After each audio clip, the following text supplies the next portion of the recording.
જ્યારે પણ ટ્રાવેલિંગ કરો ત્યારે વાઉચર રાખવું કે આટલું માલ લઈને અહીંથી અહીં જવા રવાના. એની પાછા આવી આવો વાઉચર પૂરું, તમારો દુકાનનો સિક્કો હોવો જોઈએ. આપણું આઈ કાર્ડ હારે રાખવું.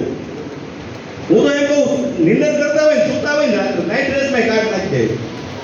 કોઈ ઉઠાડીને આવે લઈ જવા માટે, અને રસ્તામાં આપણે હાલવા નીકળ્યા, કોઈ મહેમાનનો ફોન આવ્યો ગેસ્ટનો, હાલો મને તેડી જવું, અને ત્યાં કઈ બનાવ હોય ને તો પોલીસ સ્ટેશન લખેલું મળે તમે ગુનેગાર છો, તમને ફોફિટ કરે, તમે વેપારી છો ભાઈ આ લેવા નીકળો છો, એટલે તમને તરત જવા દે.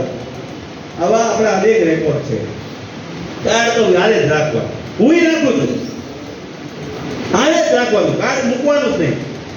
એટલે આપણે પ્રતિનિધિઓના કાર્ડ આ વખતે આજે આપવાના છીએ. પ્રતિનિધિઓને એટલા માટે આવવાનું કે કોઈને કઈ પોલીસનો આડાઅવળું આમ તેમ થયું તો એ એમની સાથે જઈને સાહેબને સમજાવે કે સાહેબ ગુજરાત સુરક્ષાનો પ્રતિનિધિ છું અને હકીકતમાં આ રીતનું આ છે. અને એમને પણ કાયદાની ખબર તો હોવી જોઈએ ને, એટલે એમની પણ ટ્રેનિંગ દેવામાં આવે.